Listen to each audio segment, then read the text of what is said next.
Good evening. Hi, I'm Caroline Payson. I'm the Director of Education here at the museum, and I'm really pleased that you could join us tonight. I'm delighted to welcome Tim Brown, CEO and President of IDEO, is a participant in our brand new Design Talk series, Game Changers, which will be an ongoing program of conversations featuring the most innovative and influential practitioners, thinkers, and industry leaders in the design world today. Stay tuned for the exciting Game Changers series, and please go to our website. We'll be advertising those as soon as they're up. We're incredibly excited to be launching the series, and we'll be letting you know who else will be coming soon. It's appropriate that Tim is here to launch the series since the spark for it was ignited in conversations we had with him beginning back in 2013 when thinking about how to honor the spirit of Bill Moggridge. We were thrilled when IDEO jumped in to support the series in Bill's memory. Bill was the co-founder of IDEO, director of this museum from 2010 to 2012, and with his pioneering work on the user experience, one of the design world's legendary game changers. Although Bill was only with us at Cooper Hewitt for a very short time before his untimely death, he led the conceptual reimagining of the museum experience, focusing on moving the visitor from passive observer to active participant, and you'll see the results of his work throughout the museum, from our new interactive pen and the digital tables in the immersion room, the process lab, and of course, in Beautiful Users, the exhibition we dedicated to Bill, which focused on and his impact on user-centered design. Tim Brown is an industrial designer by training and frequently speaks about the value of design thinking and innovation to business people and designers around the world. His book, Change by Design, on how design thinking transforms organizations, was published in 2009. He's received numerous design awards and has exhibited work nationally and internationally. Tim takes special interest in the convergence of technology and the arts, as well as the ways in which design can be used to promote the well-being of people living in emerging economies. Tonight, Tim is in conversation with Ellen Lupton, Cooper Hewitt's Senior Curator of Contemporary Design and a game changer in her own right. Ellen, who is also the director of the Graphic Design MFA program at MICA, the Maryland Institute College of Art, was the curator of Beautiful Users, one of our 10 open. I hope you all had a chance to see it. Her next Cooper Hewitt exhibition, How Posters Work, opens to the public on May 8th. Please join me in welcoming Tim Brown and Ellen Lupton.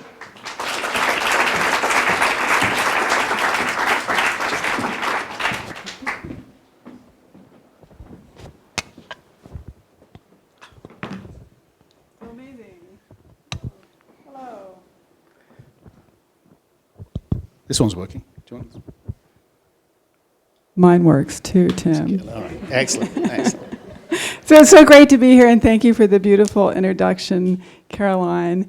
And it's a moment for us to remember Bill, and I would love to hear you talk about how Bill changed the shape of design as it was practiced. You know, it changed how you practice design, and that's Certainly why did. we're here. Yeah. So let's start with that's the guy we're talking about.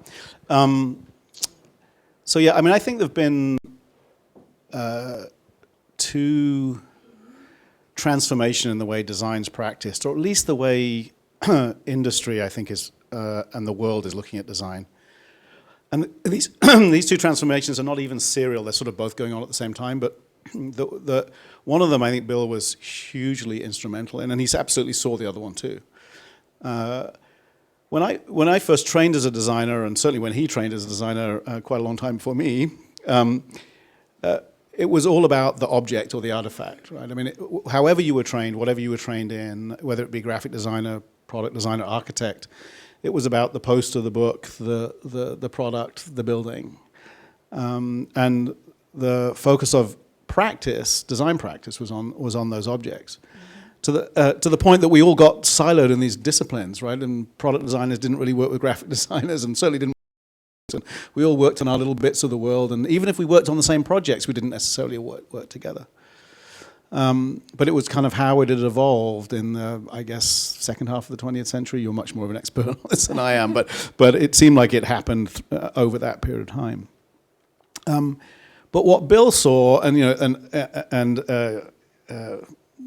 I think principally when he started working on computers in Silicon Valley in the late 70s, was that as a designer, he should be dissatisfied when he just focused on the object. So the classic story is he worked on the Grid Compass, the first ever laptop. Indeed was one of the patent holders for folding a screen down over the keyboard to make a laptop, which was, on one hand, I think, God, that was simple, and then, well, boy, did that change our Seems lives, obvious right? now, And the sort of story that's associated with that was the reason he got to that idea was because he, with blocks of wood in his briefcase until he figured out the form that a computer had to have in order for it that he could carry it around, right? And in order to fit, it had to have a folding screen. So he got there by thinking about users, not because he thought it would be cool to fold the screen down over a keyboard. But he built this thing, designed it, it got made, and he got it back and he turned it on for the first time, and it was a wholly dissatisfying experience. Not because the hardware wasn't wonderful, it was, but the software was terrible. It was the old command line interface of DOS, before even the creation of the desktop interface. And it was a horrible experience. And he had this kind of realization that as a designer, he hadn't done his job. He didn't know how to do it. He didn't know how to design software, but felt that was an important part of what design should be doing. So he learned, right? He coined the term interaction design. He started bringing psychologists and graphic designers and computer scientists into this little firm that he had. It was before we created IDEO. It was back in the days of IDEO. And started what I think became this big transformation from artifact or object to user experience, right? And Caroline just talked about his kind of passion for user experience. And then what's next? If that was one phase, what's the next phase? Where I think are you headed? I think the funny thing is, he I think coined the term interaction design back in about 1985 or 1986. You could arguably say that we're in the zenith of user experience design as the focus for design today, right? The explosion of design that's happened in Silicon Valley, a big part of it in New York, London, and other cities around the world, is the application of design to the digital user experience, right? So the vast majority of designers, thousands of designers in Silicon Valley today are essentially digital user experience designers. I spoke at the IXDA, which is the national kind of body of experience designers, at their conference the other day. They have 60,000 members, which, considering they didn't even exist 10 years ago, is pretty impressive, right? So it's the focus of industry today. It's the focus of business is the idea of the user experience. But I think there's this other thing that's emerging, and we've been pondering over at IDEO for a while, and I've been interested in IDEO for a while, and a lot of my colleagues have, which is this transformation from user experience to the role of design in the behavior of systems. And the reason why I think that's a transformation that's interesting, and I think that ultimately it will grow to be even bigger than user experience design is today, is because that's where all our most interesting problems are. Right? It's so many of the systems that we've relied on, and we rely on today, are actually sort of rather squeaky data of the 19th and 20th centuries. Our education system, 19th century. Our road system, 20th century. Our cities, some would argue, 2,000 years ago, never mind. And many of these things are not working very well. And a lot of them are not working very well, not because the artifacts of those systems are not working, although in some cases that's true. It's because the behaviors of those systems isn't working very well. And I think we can build from what we've learned from user experience design and find a useful role for design in those systems. So why don't you show us a system that you're working on? All right, it's funny you should ask that, because we even have a slide or two. Oh, really? Right. So I think, we've as we've been exploring this, and we've been doing it for a little while. I mean, even back when we were exploring this idea of user experience design, one of the first non-digital user experiences that we did that was of any scale was something that's still running up and down the East Coast today, which is the Acela train system, right? Which Claudia, who sat here in the front row, knows all about because she helped work on it. That was the application, in some ways, ironically, of what we'd learned from interaction design back towards a physical system, which is thinking about the whole customer journey from the moment they think about the idea of taking a train journey to the moment they get off at the far end and head off to their destination, and what are all of the touch points in between. But and so that in itself is a relatively simple, in fact, user experience. But what we realized when we started working on it, there were all these other things that were associated with it, like what it took in terms of dealing with regulation to even do anything on Amtrak was one of the kind of tricky things that we had to learn about. Or a lot of the limitations of Acela are to do with who owns which bits of track and what you can do on them, compared to Europe, for instance, where they built fresh track for the TGV systems, and they got a much faster rail system because of it. So there were infrastructure problems, systems problems. Anyhow, so we've been exploring these things for a while, and I think we're beginning to understand that just like with user experience design, there are some enabling disciplines that make it possible to think about the role of design in these broader systems. So if interaction design was, and user research, I think, too, were sort of enabling disciplines for user experience design, then we're finding that there are some new things we have to learn how to do for the design of some of these systems. So this first one that I was going to talk about a little bit was the design of a new school system for a small organization called Innova, which is a Peruvian private school system funded by a wonderful business entrepreneur by the name of Carlos Rodriguez Pastor, who runs what in some ways is a rather conventional. They don't exist in this country much anymore. GE is busy taking itself apart, and we don't have very many conglomerates. The ones we do have tend to be industrial. But in South America, in India, in Africa, in Asia, you still find conglomerates that are serving consumers. And Intercorp, which is the name of this conglomerate, does that. And its purpose, or Carlos's purpose, is to double the size of the middle class in Peru. It's kind of an interesting way of thinking about framing your country. Maybe you could do that here too. Well, we could certainly do with reversing the erosion of the middle class here, which is one of the biggest issues we've got socially, I think. But one of the pieces of that for him is education. So he owns a couple of universities, but he also bought a fledgling K through 12 private school system. It had 5 schools, wasn't working very well. And we'd known him for a little while, and he came and said, I'd like you to help us think what this school system needs to be in order to be affordable, scalable, and really good to be. So where do you start with a problem like that? Do you start with the logo or something else? Turns out not. I'm not sure we ever got to a logo, actually. Maybe there was one, I can't remember now. I was talking about this idea of enabling disciplines, and one of the enabling disciplines of the design of systems is what, at least at IDEO, we call business design, which is we've found over the last few years that we can bring people with business experience and business creativity into IDEO and not have them play the role of management consultants or business experts, but actually be designers, but with the skills of business people. And what they're able to do, I think, is see all of the moving parts of the system, of something like a school system, both financially and economically. How does a business designer express their contribution? Is it well? It turns out some of them are amazing with Excel spreadsheets, but and so you've got to learn to love Excel spreadsheets if you're going to appreciate business design. Truly, some of them are actually master with it. For somebody who barely knows how to fill in a cell, it's quite remarkable, I find it. But no, they're able to look at the sort of kind of dynamics of, well, if you have a staff that looks like this and costs this much and can do these things, and you have these students and you have school this much and we can build them this fast.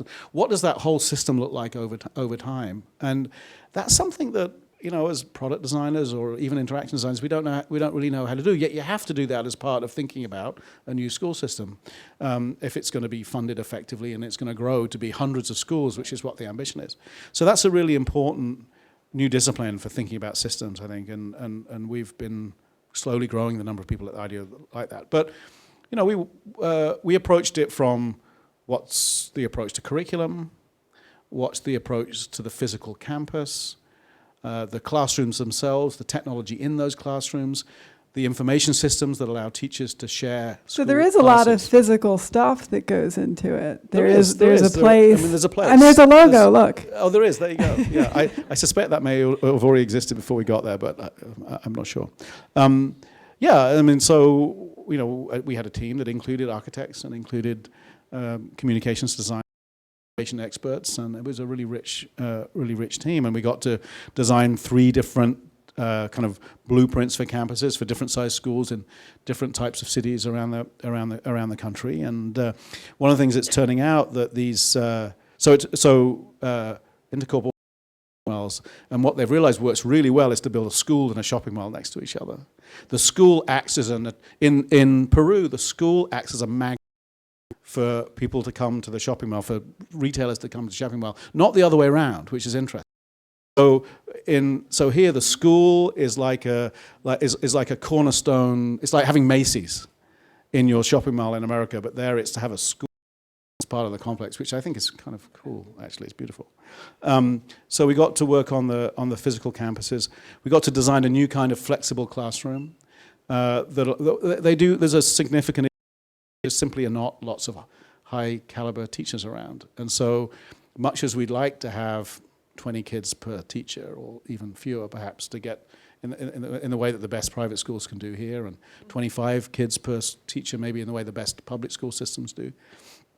Can't even get close to that in Peru. Indeed, at some points there are 60 kids per classroom. Right? And it's because there's not enough teachers. Because there aren't enough teachers. And so the interesting thing is that forced us to think about, well, how can we use new teaching methods like blended learning, for instance, or the flip model, where you have technology that provides much of the informational content through videos. Khan Academy was one of the partners that we took down to work on this school system. I'm sure many of you have come across Khan Academy.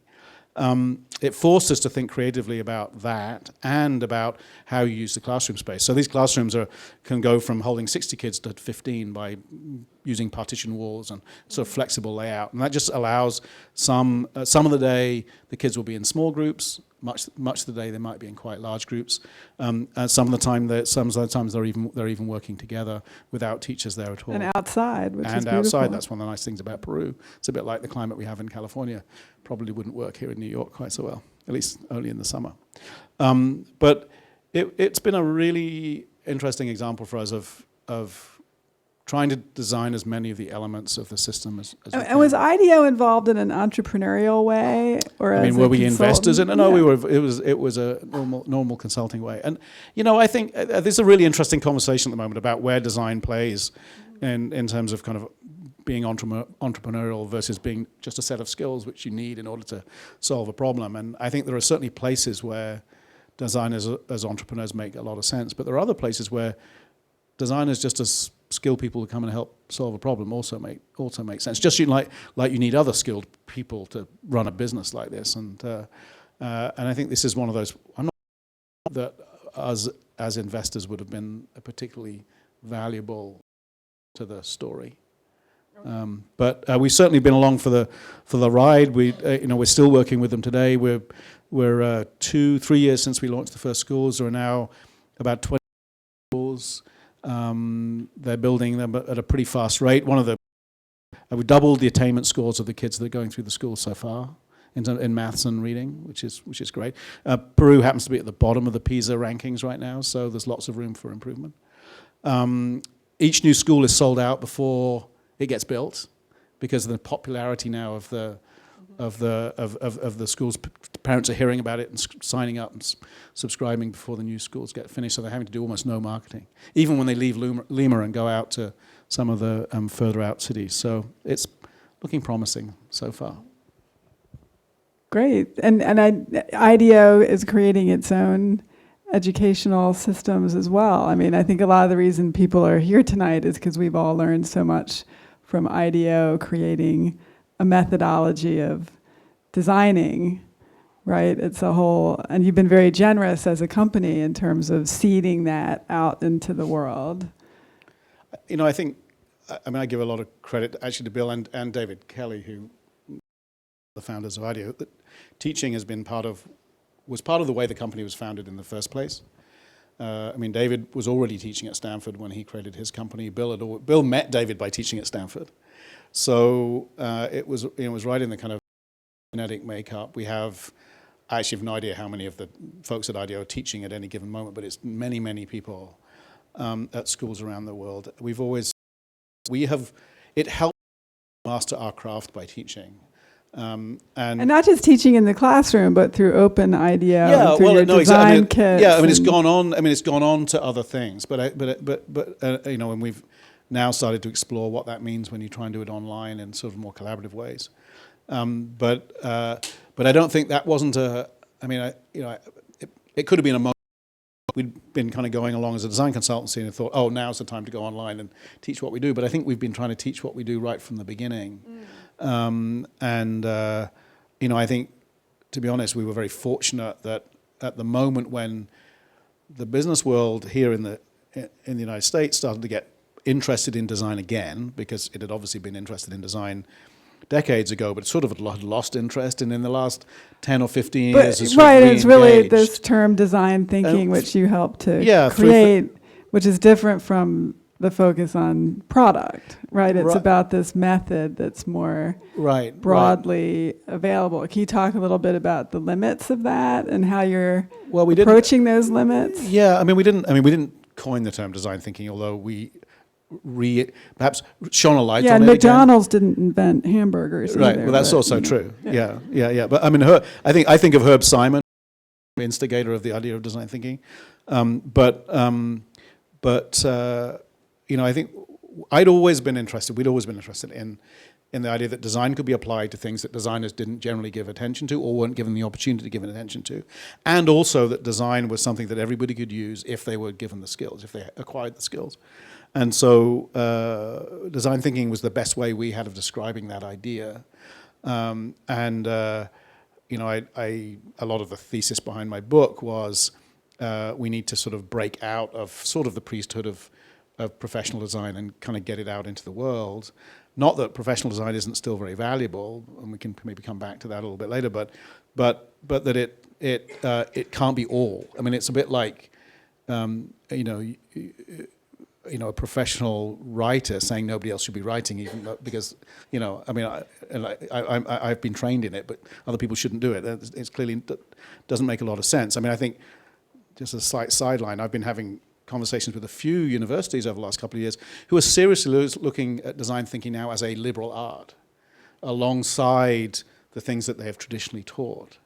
And these are not, you know, new age universities. These are places like Wesleyan and Princeton, right? So I think that's an interesting way of looking at design, that it can be something that we can all use and we can all activate in some way. So anyway, that's something that we've been interested in and exploring, and it sort of led us to some places that I think we wouldn't otherwise have gone. Yeah, well, show us your next project. I think this is a beautiful demonstration of how you're broadening design thinking and opening up the doors of it. Yeah, I think Amplify is an interesting example of something that we could only have got to because we sort of went on a journey towards it. I certainly couldn't have envisaged it. So Amplify is a program we have running for the next 5 years. Well, we're about a year into it. Funded by the Department for International Development, which is the UK's version of USAID. It spends billions of dollars or pounds, I suppose, on aid and development around the world, mostly in countries that used to belong to the British Empire, right? So all those places where have you ever seen those Victorian maps where like half the world's pink? Those countries. Turns out to be a lot of countries. For some reason, they never include the United States in that. I never could quite understand that, but maybe figured out, you know, DFID doesn't really need to help the United States. Some may argue with that. I don't know. But anyhow, you know, it's places like, you know, India and many African nations, and you know, all places like that. Anyhow, this is a program in which we're running 10 challenges focused on poverty, but running on an open innovation platform that we have that we called Open IDEO that we built a few years ago, that has about 70,000 people engaged with it around the world, looking to tackle various social impact problems. And we've run climate change things on there, we've run education challenges, it's been a very wide range of things. But we're specifically running these 10 Amplify And that's challenges. a separate part of your business, It's a right? separate little part of IDEO. I mean, it's a small group of people. They run sort of 4 or 5 challenges a year, and working with sponsors and teams from different organizations. And it's not for profit. This is the complicated thing about IDEO. It's essentially not for profit, yes, even though it's actually part of the for-profit part of IDEO. We basically run it at cost. But we also have a non-profit 501(c) called IDEO.org, which was an extension of the work that we started to do a few years ago in social impact, particularly around global poverty. It was something that a number of us got interested in a few years ago, and I had some experiences that made me believe that it was something we ought to be working on, but we just couldn't scale it inside IDEO, and so we created a not-for-profit so that we could scale it, mostly so that it would give us access to foundation funding and other forms of bigger projects that we couldn't afford to support ourselves. So IDEO.org has been very successful. It's now a 50-person team, just opening here in New York. It's been based on the West Coast. We're just starting a team in our office here in New York, so it'll be a bi-coastal thing. And Amplify uses the same platform. Exactly. But it's Sorry, a I'm separate a very meandering way of endeavor. telling the story here. But so Amplify is made up of a collaboration between OpenIDEO, IDEO.org, and DFID, and then a number of other organizations. For instance, we're running a program right now, a challenge right now on expanding educational opportunities for refugees and refugee camps, and that's also been co-funded by UNHCR. So in some cases, we're bringing other organizations in. The first challenge we did was on finding safe places for women and girls in cities, and that through of different ideas. One of them we were just looking at on the web, but it was this kit for creating a home daycare center. Exactly, Amazing, called A Business in a Box. Right, exactly. Turns out that we found that kits are a really good solution for Kits, yes, I like that. For these kinds of problems, because you never really know the exact it's very hard to predict the exact application in any given circumstance. So if you want to do something scalable, it's actually often better to equip the entrepreneurs with the means to go build the thing that they want to build, rather than design it all for them and then try and kind of roll it out. And I was thinking about it, that this kit for women to create home daycare business includes educational stuff about laws and making a safe environment for children and how to make the money thing work, but it also included these branded elements like aprons and uniforms that are this visual signifier, right, of business and about being part of businesses and being a professional. I think that's so interesting that in all these things which seem like maybe it's just a system or an idea, there's still this element of the artifact. The artifacts of design still matter. We're just connecting them with other things, as other bits of design as well. And in fact, I mean, interestingly enough, we found that brand is incredibly important in these kinds of solutions that are around poverty. We did another project pre-Amplify, but also that included OpenIDEO actually, around creating a kind of a sustainable sanitation solution. It was in Ghana, and it was a new product, a new kind of composting toilet, but it was also a service so that micro entrepreneurs could set up a little service that basically collected the waste and then sold it for fertilizer. And it only took off when we branded this thing Clean Team and created the brand for it. And gotta have that logo. It's actually the reason. Simple is that trust is a big issue in many of these places, right? Because big businesses don't exist. Authorities often aren't very trustworthy, and so brands are a way of building trust. And so, in many ways, brands are arguably more important. Good branding is more important in these situations than it is on the high street here in the United States or in Europe. And so, there is enormous opportunity for good graphic design, good communications design, good branding, good storytelling in these systems that are designed to help the poor, just as there is when we're developing, stuff for the world. So anyhow, Amplify is going on quite strongly. We're quite excited about it. We hope that one of the interesting things about it, we don't only have it's funded so to run these challenges, to then fund IDEO.org design teams to help the winners develop their ideas, and then we have an implementation fund as well. So unusually, are the ideas coming from the communities, Yes. or they come? Oh, okay, Yeah. and so then the communities you match up with. Design teams. Well, I mean, the communities might mean that they're a little NGO somewhere that's built a first version of something, or it might mean they're designers.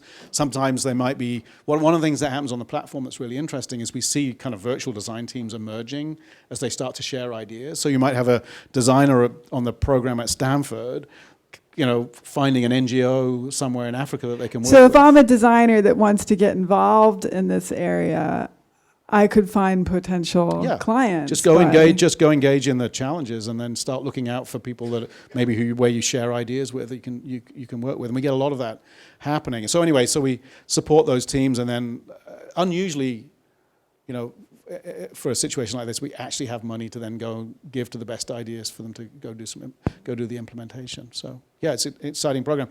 And again, we've also found that education is an important part of it. And there's another kit. So another kit. This is one that's generally available to everybody, and it's actually it's a rebranded version of something we used to call the human-centered. The human-centered design toolkit. Sorry, it was always a bad name, which is why we renamed it. It's essentially a kit of methods and frameworks for design thinking for social innovators, and now it's online, and it's a free downloadable thing, or you can pay for a very nice book if you want. And online there are all of the tools are there, but also a whole series of videos and case studies and other material that helps people understand how to apply design in the kind of circumstance of social innovation. And do you intend the audience of this to be muggles, as you were, or is it for professional designers? I mean, everybody really. I mean, we see. I mean, lots and lots of the downloads of this are coming from students. It's a relatively nice free resource for anybody that's studying design. That's pretty nice. We're seeing a lot of small NGOs using it who really don't have designers on board. But do you envision a world where we don't need designers anymore because everybody can download your kit? No. What I envisage, I'm into designing for my employment too. What I envisage is a world where we have many orders of magnitude more able to apply themselves, understand design, know they need to bring deeper expertise into their organization, either on a permanent basis or a temporary basis, to solve the problems that are most difficult to solve. Because, I think, one of the things, I mean, it should have been obvious, I suppose, but when I got on my kind of big hobby horse about, getting design thinking kind of out of the hand, or design out of the hands of the kind of professional elite into everybody, it's like, that's all very well, but just because you've taken one class in design thinking or read a book doesn't make you actually good at design. Duh. It makes you hungry for the best. It turns out it makes some people good. I mean, there are people who have a natural inclination for design thinking that once they understand how to use the tools, really can do quite good stuff. There are a few out there, and we have discovered some of them, and some of them have come to IDEO too. But obviously that's not true for most people. So design thinking, like any other set of skills, is something that you master over time. And so we've got more. I'm very interested in the idea of mastery. Not only how do we introduce the concept of design thinking to the world, but what are the mechanisms in which we can help people master it? But I mean, institutions like this one. I mean, this one is an institution that's about the mastery of design thinking, right? Whether it's through exposing people to what really good design has been about historically, whether it's giving kids a chance to experience design early on in their lives, so that they actually might start doing it earlier and learn over time. Start doing projects when they're at preschool or at kindergarten or whatever it might be. But anyway, we need to think about the mastery of design, and that's one of the things that we're focused on right now. And we just launched, just a couple of weeks ago actually, our first effort in this, which is something called IdeoU, which is an online university for design. It's very small right now. It has one course. It'll have more. We're going to launch about one course a quarter. So by a course, you mean one So the class first- that I could take? Well, no, the first course. Or is it a whole It's a set of curriculum? classes. So the first course it's called Insight for Innovation, or Seeing with New Eyes, and it's all about design research. And I think there are 6 or 7 classes in the course. And what do these classes So consist each class of? is made up of a series of little video snippets and slightly longer videos, and then exercises that you go and do, some of them while you're online, most of them while you're not, and then reflections on that. So tell me about one. We were talking earlier about you get a picture of a lady's living room. In one of the courses, in what the course about in the class about observation, for instance, there's one little exercise we do. You get 4 pictures of somebody's living. And from that, we sort of ask you to think about what you see, how she kind of lives her life and how she organizes her life and why, right? And so we ask you to just go away and think about that and make some notes. And so the 2 people that are running this course and who speak on it are Jane Fulton-Surrey, who founded design research at IDEO. Pretty high level 20-something years ago. professor. She and I joined the Yeah. company at the same time. And then Co-Leader Stafford, who now runs user research, design research at IDEO. So they're pretty good, both of them. So anyway, so they take you through this, and then they tell you what they saw, right? Which is, quite a bit deeper and more insightful than what most of us, including me, would see. Right? Oh, really? That's interesting. And then eventually you actually get to meet the person herself, and she tells the story of her living room. Anyway, that's just one little exercise, and there's a whole And so series an of it. IDEO is producing all these videos. Yeah, I mean, quite involved. It's been an interesting little understanding how to produce content and manage content. We've partnered up with a little start. And it's not free. And it is not right? free. Okay, so It that's is not sort free. of a No. switch, right? No, yeah, exactly, and it's something we thought long and hard about. But we do have some free courses. We partner up with the Acumen Fund, which some of you may know here is a fantastic New York-based social investment fund. And so we do, as part of Design Kit actually now, we do a course on human-centered design for social innovators, and that has had something like 50,000 people go through it now. So it's fairly high scale, but it's pretty simple, and it's sort of very much an introduction. Whereas this one is intended more ultimately at mastery. So this is sort of an introductory class in design research, but we're planning to do classes that are more like master's classes later on. I'm working on one right now. And do any of them get into the visual side of No, design? probably not. Well, actually, I mean, I'm that's just not true. So the curious, the next course will be on ideation and prototyping. So yes, that is somewhat in the visual. The third one will be on storytelling. I'm building one which will come out early next year, I hope, if I can do a decent job of it, on creative leadership. So there are various pieces of the puzzle around design. I don't know that we'll do things on purely on visual, or maybe we will eventually. So it's still in this realm of design thinking Yes. as more about the defining a problem and basic idea generation. Yeah, I mean, I think there are there are already quite good courses on Skillshare and things like that around a lot of the kind of core visual skills for design. I don't know. We may get to that. I'm not predicting. I mean, this is course number 1. And who knows where it'll go? And this might be the last one. Although we do. And it's great you have your own university. Well, we do have, and we have right? 800 students going through this first version of the That's course. as which we're big as a excited lot about. of art schools. And we are charging for it, charging quite a lot of money for it, and the want it to be sustainable. I mean, even the free courses we give, we have to raise funds to do them. So either way, they cost money. And this one, we've decided if they're good enough and students get enough value for them, or maybe companies that want their employees to go through them get enough value from them, then they'll pay for them. And if not, we'll know we're not on track. So anyhow, that's IdeoU, and so feel free to go check it out if you're interested. So one of the things that you've been talking about is the skills of design, many of which are very abstract or about getting ideas or defining problems. They're analytical. But one of them that you keep is storytelling, which is very creative. It's narrative. So can you talk about how someone builds that skill and how you use it in your company? It seems like it's essential. Yeah, no, it is absolutely. But I do think most of the skills we use in design thinking are actually creative. I mean, I think, I mean, I would Okay. take, I would, I mean, you know, I think the way that we do, and the way that I think designers in general do research, for instance, is actually a creative exercise. It's not analytical in the way that market research. You're actually looking to make a connection between you and a human being, understand that human being or that group of human beings in a way that you didn't understand them before, so as to have ideas about what you might design. That's a creative process, in my opinion. Building something and learning through the making of something, that's a creative process. And so I think most of what we do and what designers in general do is creative in kind of every step. Storytelling is something that I think we've as being a creative process. I think it's funny in a way, the more systemic the application of design gets, the more important great stories, because it's important to make it human.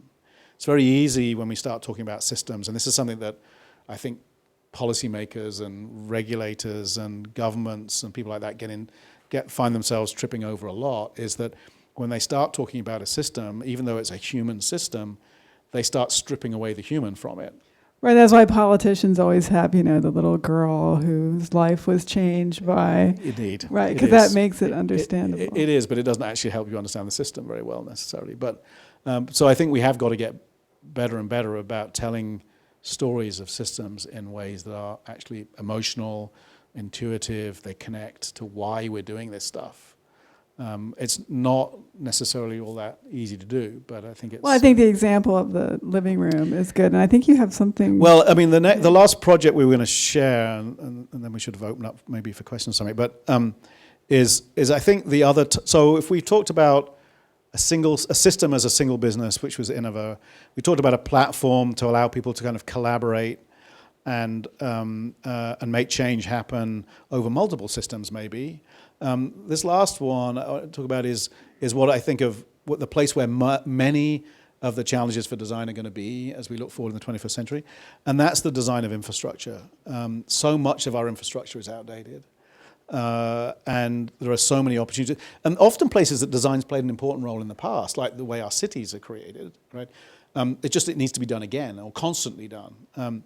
And we've been interested recently in autonomous vehicle technology might ultimately play, and tried to look a little bit beyond the obvious, which is, what's an autonomous private vehicle going to be? We looked at that, but we looked at some other things too, and tried to do what I think designers have often been really good at doing in the past, but we maybe have got out of the habit a little bit, and that's sort of looking out into the future, kind of, and grabbing it and bringing it to the present by storytelling. Exactly. So there's a very little video here that's more illustrative than it is a story, and then we've got a few slides which we can talk about the project itself. So let's see if we can get that video to play.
website, which you can go to, which if you Google IDEO Automobility, it will take you there, which allows you much deeper. But we were interested in these. We had 20 different scenarios of the way this technology may play out over time, and we illustrated 3 of them. Partly because we wanted to do a small number, because we actually, in this case, we did want to dig into the craft of how you visualize something like this. This is such a level, really using all the tools of visual design to create something that doesn't exist, which is another aspect. And it's what clearly that's the power that we have to do that increases all the time because of these kinds of tools. As I said, so this first scenario was very much sort of exploring what we already know in a way that autonomous vehicle technology is going to be able to do, and indeed some of it can already do. There are Audi vehicles driving around Europe, convoyed together, and there are Google cars driving across America. So we know we know these things can already work, but there are some things that people perhaps might not have thought about a little bit that we're beginning to explore. But that was sort of the obvious one. We were interested in what the behavior of these vehicles was going to be like when they were in convoy and things like that, and how you knew it. If you're sat in a vehicle that's in a convoy, or you're pulling up next to one, how do you know that that's happening? That'll be something we have to figure out. But then when we started to explore things like package delivery, it turns out there's lots and lots of money can be saved in just fuel costs alone by making more efficient use of these vehicles. These big trucks that they have today are terrible. But how's that going to change our behavior? Are we going to have to come down onto the street to pick up our parcels now? Because so far the autonomous vehicle technology can't actually take it up and deliver it to our front door. Maybe one day it will.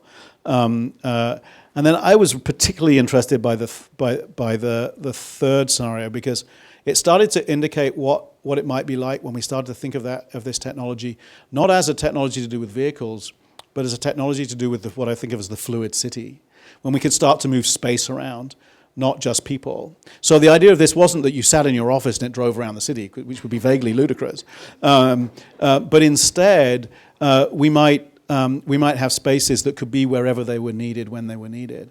So they might be stored in unused warehouses or on parking lots that weren't being used. But when you wanted to have a meeting or a workshop at Fort Mason where there was no office space, the office could literally meet you there. Or maybe it met you at when you were meeting 3 people, it picked the place that was the shortest commute for all of you, right? And you go and meet in that place. It's this is very speculative, but it's interesting to think of, can we make cities more efficient when we make them fluid, when we make space fluid as well as people, when we make space mobile as well as people mobile? Because today we're not. That's beyond our kind of. Beyond the mindset. Or not that just everybody's at home working. Well, exactly. We assume that our cities are fixed infrastructure. Spaces are fixed, but maybe they don't have to be. Maybe spaces can also be mobile in some interesting interesting way. So I think there's a lot for design to explore how infrastructure might evolve in the future. There's going to be an amount of money spent on infrastructure over the next few decades, trillions and trillions of dollars. Some of it in the developing world, obviously, because in many cases that infrastructure doesn't even exist today. But a lot of it in the developed world, spend, probably more than $1 trillion in infrastructure over the next 50 years or so. And we can either do it based on all the assumptions of the 20th century or the 19th century, or we can start to explore what it might really be like, what our cities might be like, what our education systems might be like, what our healthcare systems might be like.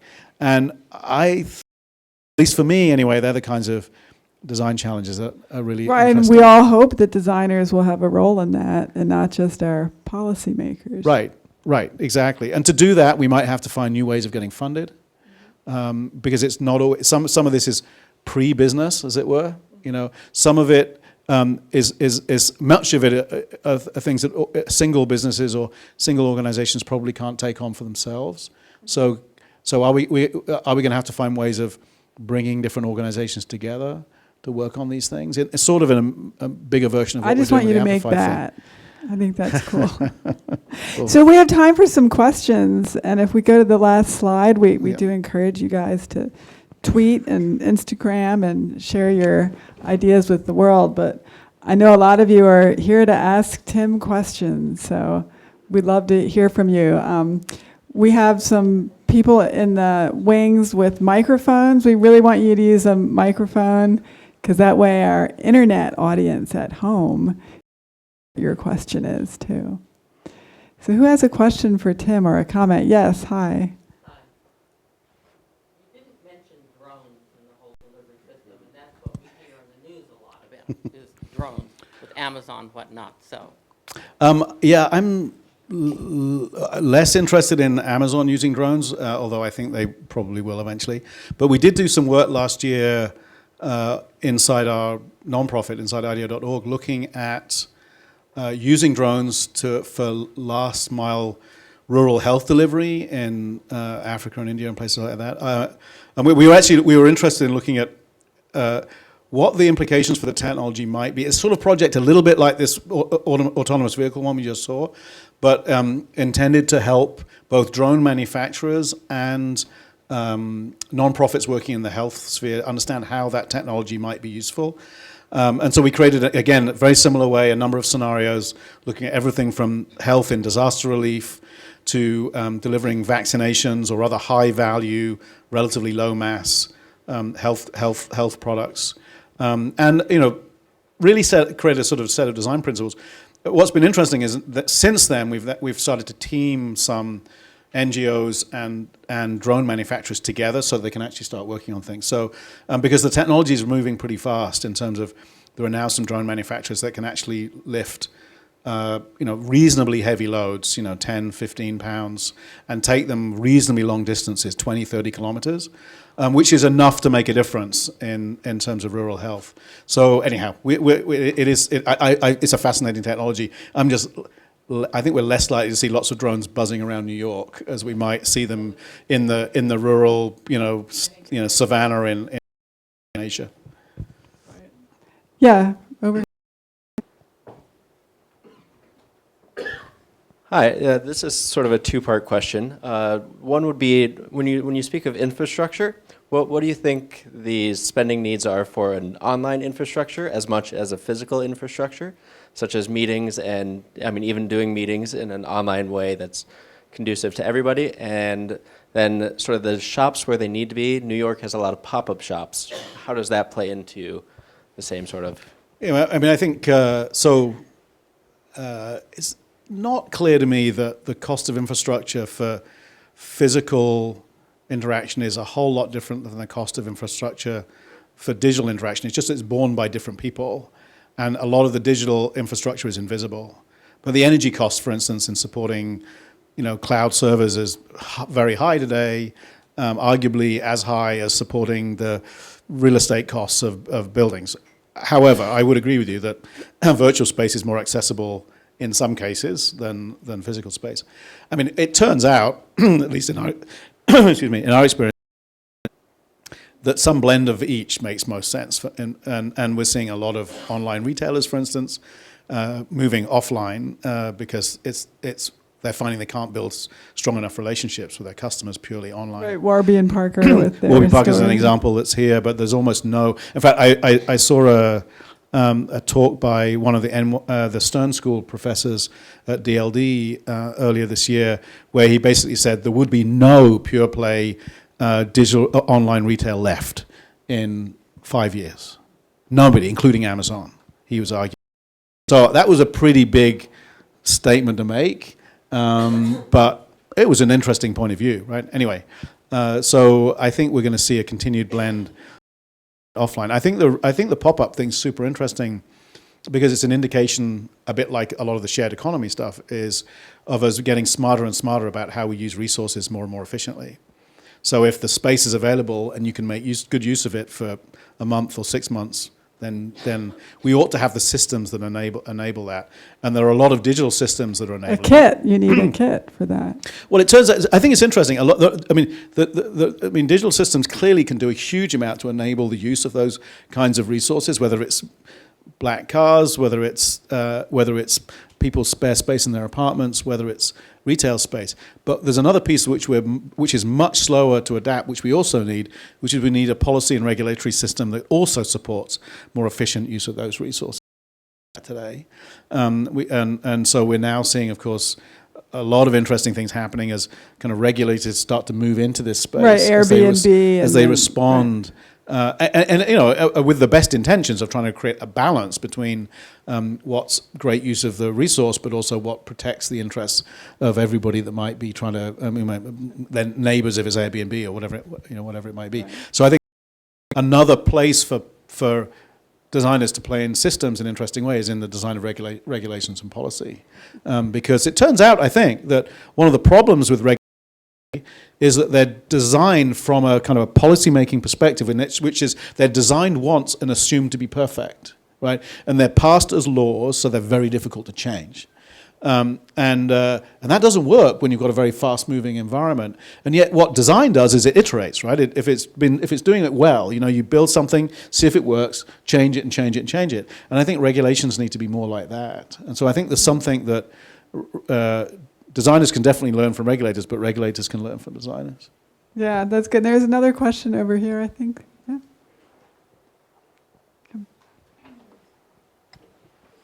Hi. A couple of questions. One has to do with the business design concept that you talked about. I'm interested to understand a little further how it is different than, vanilla consulting, and whether it's the multidisciplinary aspect of it or just a complete mindset shift. I think it's more of a mindset shift than it is anything else. And so we scour the business schools of the world and the ex-consultants of the world and product management people and folks like that to find folks who are creative as well as experience of business. And it turns out, are there any business school students in the room? Great, I can say what good. There may be some online, so I have to be careful. No, it turns out they're hard to find, right? Because business school education today is largely built on analytical thinking. It's very hard for somebody who's essentially a creative person to go through business school. I mean, there are some that manage it, and more are doing so. And there are more and more business schools that are starting some kind of creative pieces to the curriculum. Do you think they're doing it well? They're doing it. I think that there are some that are doing it. So, I think so Stanford's got the advantage of having the D school, so that students from the business school can go and do D school classes. The thing there is they're doing classes with engineers, with designers, with medical students, they're getting this multidisciplinary experience as well as getting a design experience in an environment that's really well designed for it. Whereas most other institutions haven't quite got that yet. Some of them are trying pretty hard. But anyway, and there's clearly a very high level of interest in business schools around design thinking. There are, many of them have design I read a clubs. statistic in one of your articles that there's 150 MBA graduates every year, and 15,000 design graduates. or maybe it's 1,500. I think it was 1,500 masters. 1,500 MF. So there's this phrase that was popular a few years ago. The MFA is the new MBA, but the magnitude of difference. Yeah, and that was a point that Roger Martin and I do quite a bit of work together, and he made that point. It's like, we got a bit of a problem here. If we're going to have to figure out how to take that 150,000 MBA graduates a year and turn them into designers. That's a lot of work to do. But anyhow, so we scour pretty hard for people with business experience who've also got creative confidence, essentially. Many of them, it turns out, had done engineering degrees or design degrees or architecture degrees before they'd gone to business school, and that's why they've got it. But anyway, we look hard for those, and then we bring them to IDEO, where this is the I think if we have one secret at IDEO, methodologically. We have other things I think culturally that are important, but methodologically is whatever background you come from, whatever discipline you have, when you get to IDEO, you're a designer, right? And so you're expected to participate in the design process. You're not expected to do whatever it was, So if you come and you were a scientist before, we're not asking you to run science experiments in IDEO, we're asking you to be a designer.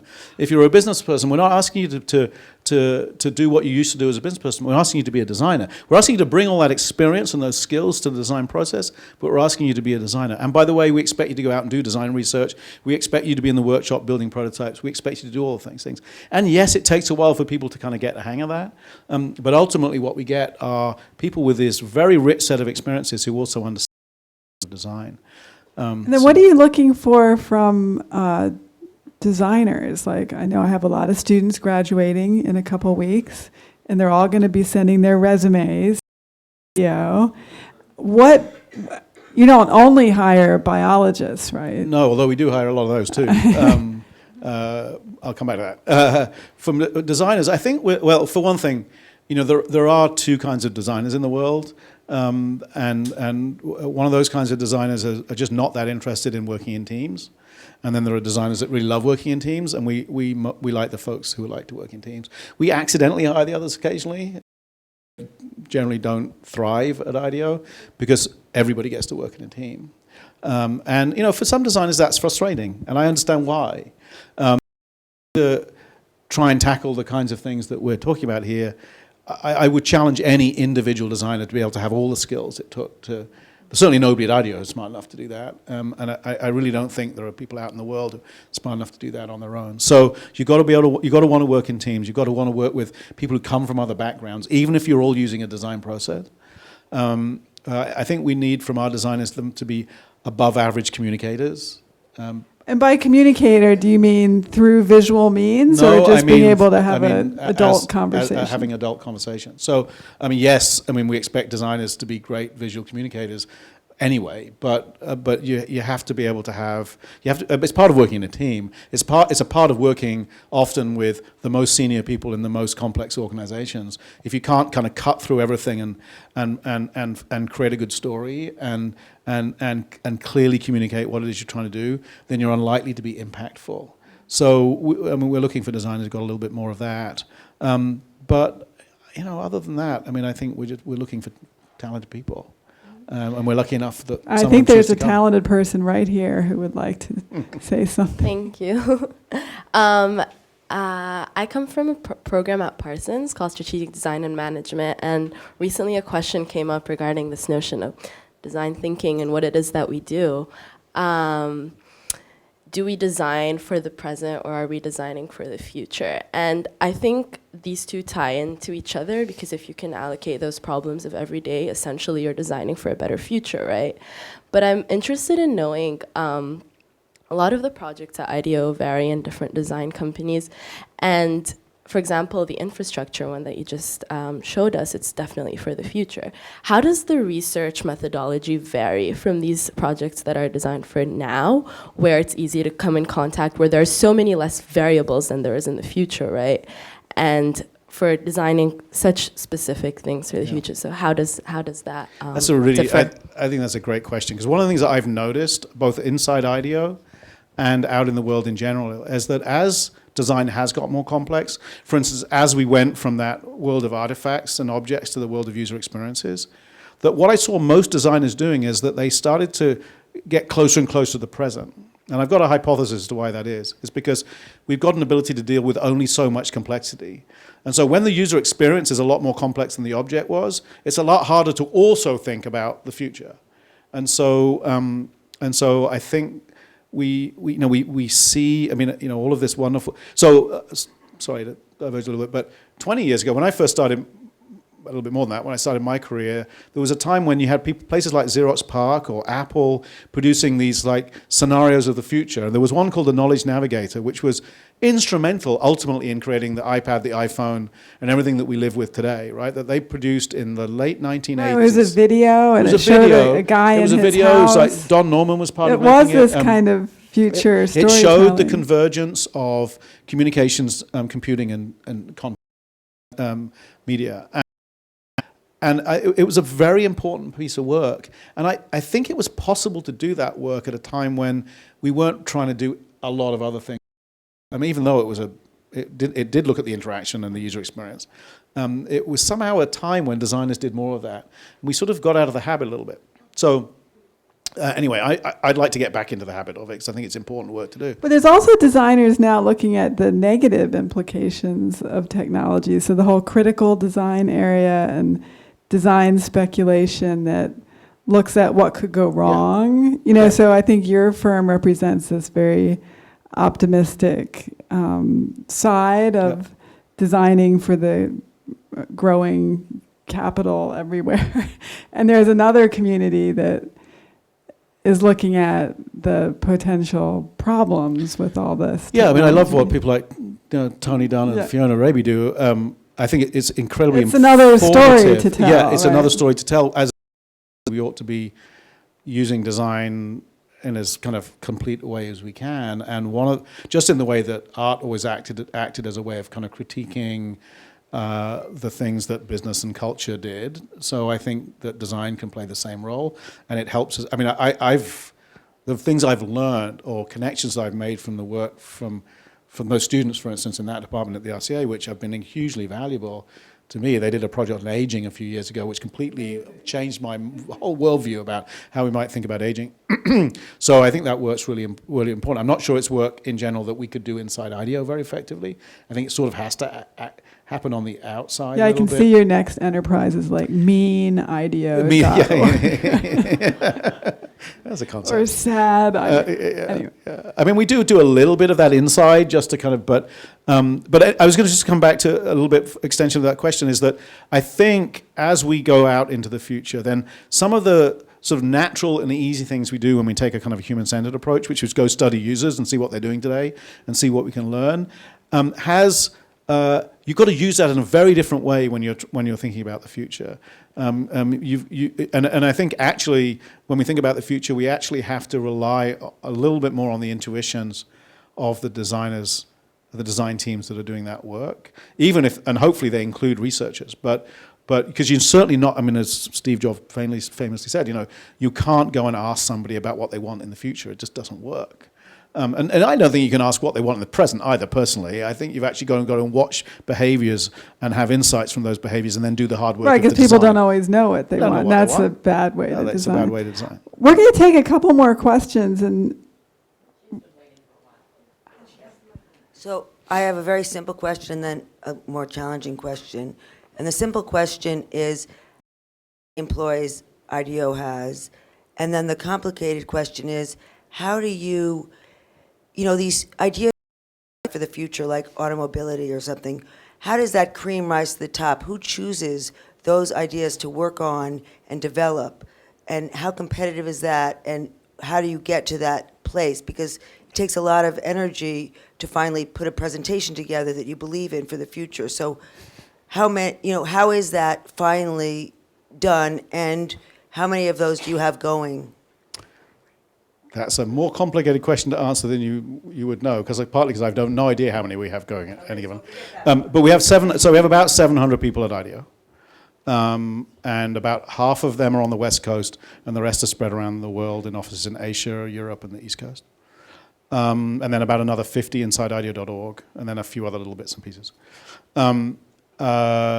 Those work like that auto mobility piece mostly kind of rise up out of passions and interests that in the company. is that like a casual Friday project, or is that No, it was a little bit more than that. But it was a team based in Palo Alto. A couple of our quite senior folks, but they were senior design directors. They weren't who have been interested in this work for a long time. They wanted to find, sorry, pardon the pun, a vehicle to not only explore what this technology was like, but also really look at the craft of how you visualize the future. One for that, and they started work on it and got sponsorship time basically from the team the local team in Palo Alto, and they built it, and now we're all using it. So it was not a top-down kind of thing. Occasionally, I will find things that I'm personally passionate about, like our move into social innovation, and then ultimately IDEO.org was something that I drove because I was pretty passionate, and most people tolerate me doing some of that, but not a lot of it. So it's pretty much mostly kind of comes from the grassroots of IDEO. And then the trick at IDEO is you've always got to find somebody who you can make passionate about what your idea is. And so everything goes through these iterations. So if you can get enough other people passionate about it that you can work on it, then you will. And then if you can get a few other people passionate about it so they actually want to go take it out into the world and maybe show it to clients and things happen, and then ultimately it'll have some impact. If there's the way I like to think of it is the sort of the Google world of how you do this stuff and the Apple world of how we do it. And we kind of fall on the Google side of the equation a little bit, I think, which is more of 1,000 flowers blooming than it is one single vision for everything that's going to happen in the future. I wish I was smart enough to do that. I wish somebody at IDEO was smart enough to do that, but we're not.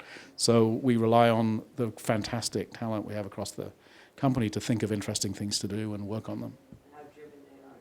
Yeah, and how much they're willing to put their spare time hours into things and work over whatever in order to get things done, because we don't always make it easy. Clients don't always make it easy when they've got deadlines, and we have to actually kind of get paid for some of what we do. So I've got the signal. We're going to take one more question, and it looks like it's your question. Thanks. You briefly talked about design thinking being introduced into university courses that aren't specific to design, which I think is great. I wanted to get your thoughts on bringing design thinking to young minds a little bit earlier, so like primary school, or, what do you call it here? Elementary school. Elementary school students. Yeah.